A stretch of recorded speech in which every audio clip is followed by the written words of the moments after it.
बड़ा ताज्जुब होता है कि आप जानवरों को इस्तेमाल करते हैं। Actually, they are the special. दरअसल जानवरों से बेहतर ये काम कोई नहीं कर सकता, इसीलिए हम उन्हें काम पे लगाते हैं। वो कैसे? देखिए, गाय के बारे में तो हम सब जानते हैं, गाय दूध देती है, पर 4-5 बछड़े पैदा करने के बाद जब गाय दूध देना बंद कर देती है तो लोग समझते हैं कि गाय बेकार हो गई है। इसी तरह लोग कचरे को भी बेकार समझते हैं, पर माइनस और माइनस के मिलने पर ही प्लस बनता है। To minus always plus. बस इन दोनों चीजों को साथ में जोड़ने की जरूरत है। And every 4 hours we collect in the bulk इसलिए हम सब्जी मार्केट से हर 4 घंटे में बचा हुआ माल उठाते हैं। fruit mandis. So there's कुदरत ने हर चीज के लिए वक्त दिया है, अगर उस वक्त के अंदर आप सही इस्तेमाल कर ले तो वो चीज बेकार नहीं रहती, उसमें से कुछ काम की चीज निकलती है। resource. So the dry इसलिए हम अपने प्रोजेक्ट में गाय को अपॉइंट करते हैं, हर 35 किलो छिलकों के लिए एक गाय। उनका काम है इन सब्जियों के ताजे छिलकों को खाना, गोबर देना और फिर शेड में आराम करना, रिटायर्ड जिंदगी जीना।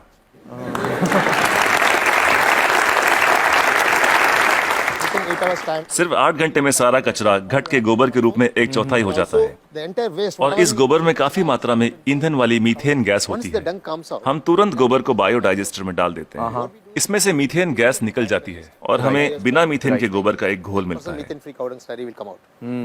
Immediately इसको हम तुरंत केचुओं के हवाले कर देते हैं। eaten by them and just केचुए उसे खा लेते हैं और उनके पेट से जो बाहर आता है उसे कहते हैं वर्मी कास्ट।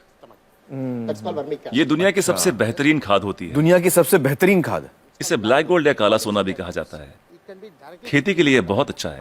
अगर बैक्टीरिया वाले तरीके से खाद बनाएं तो इसमें 45 दिन लग जाते हैं। और यहाँ देखिए, सोमवार की सुबह 6 बजे माँ सब्जियां काटती है, 9 बजे गाड़ी आकर उसका बचा हुआ हिस्सा ले जाती है, 10:30 बजे हम वो गाय को दे देते हैं, शाम 6 बजे तक गोबर निकल आता we are है। getting the cow dung ready.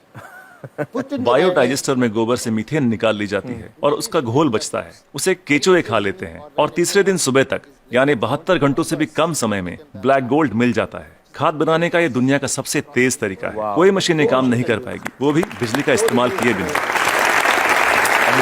Amazing. देखिए, आपके पास जो मोबाइल फोन है, चार्ज न करो तो बेकार है, टेक्नोलॉजी फेल हो जाती है, लेकिन गाय जो भी खाती है उससे एनर्जी बनाकर हमें देती है और गाय को रोज चार्ज भी नहीं करना charging पड़ता। the cow every day. और दूसरे जानवरों का इस्तेमाल कैसे होता है? मसलन मुर्गियां क्या करती हैं? जो सड़ी गली चीजें गाय को नहीं दे सकते उसे हम सीधा कॉम्पोस्ट पिट में डाल देते हैं, पर वहां उसमें मैगेट्स पैदा हो जाते हैं। Will come out. मैगेट्स मतलब वो छोटे छोटे कीड़े। छोटे कीड़े, ये कीड़े मुर्गियों को बहुत पसंद हैं, चुन चुन के खा लेती हैं और बदले में अगले दिन सुबह बेहतरीन अंडे देती हैं। जो लोग कीड़ों को देखकर मुंह बनाते हैं वो अगली सुबह उन अंडों से बने ऑमलेट को बड़े मजे लेकर खाते हैं।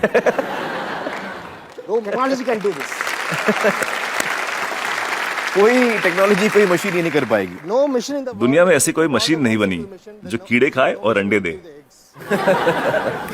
बिल्कुल ठीक, बिल्कुल ठीक। But the chicken role also लेकिन हर चीज में जहाँ कुछ खूबियां होती हैं वहाँ कुछ खामियां भी होती हैं। positive and negative. Okay. मुर्गियों के साथ एक परेशानी है, आप चाहे पूरा दिन उनसे काम ना लें, आराम करने दें, In the daytime, फिर भी वो रात को काम नहीं करेंगी। night time it never work. तो रात को कौन काम करता है? For that रात we को हमें have मेंढक को काम पर लगाना पड़ता है और वो सिर्फ नाइट ड्यूटी ही करते हैं। कुदरत का करिश्मा है, एक दूसरे की कमी को पूरा कर देते हैं, ना तनख्वाह मांगते हैं, ना बोनस, ना यूनियन बनाते हैं, ना हड़ताल करते हैं, बस अपने अपने काम में लगे रहते हैं। सही है, सही है। तो मुझे बताइए कि ये बतखें क्या करती हैं? duck's favorite food. बतख का पसंदीदा खाना है मछलियाँ। अब मछली बाजार का कचरा म्यूनिसिपैलिटी के लिए सरदर्द होता है, पर वही मछलियाँ बतख के लिए दावत हैं। तो अगर आप हर 3 घंटे में मछली बाजार का कचरा उठा के बतखों को दे दे तो ये तुरंत हजम कर लेंगी। 15-20 मिनट में सब कुछ सफाचट, और कचरा अगले दिन बतखों के खूबसूरत अंडों में तब्दील हो जाएगा। The whole thing will be conducted with beautiful. Normally the ducks will lay आमतौर पर बतखें हर महीने 8 से 10 अंडे देती हैं, लेकिन जब हम उन्हें मछलियों और दूसरे नॉनवेज की खुराक देते हैं तो 24-24 अंडे देना शुरू कर देती हैं। ओह, and if I have 20 ducks then multiplied by yeah, we have हम हर 11 मादा पे एक नर बतख रखते हैं। duck on one male duck. why 11 female and 1 male? हमें तो अंडों से मतलब है, एक ही नर बतख काफी है। तो ये जानवर आपके लिए बहुत अहमियत रखते हैं। They are the people doing जी बिल्कुल, इनकी वजह से ही तो इतने बढ़िया नतीजे मिल रहे हैं। तो इस वक्त आप किसी प्रोजेक्ट पे काम कर रहे हैं? Yeah, right now I'm working with Coimbatore. फिलहाल कोयम्बतूर में काम चल रहा है, डिस्ट्रिक्ट रूरल डेवलपमेंट एजेंसी के साथ। हम 10 ग्राम पंचायतों का काम संभाल रहे हैं जो एक म्यूनिसिपैलिटी के बराबर है।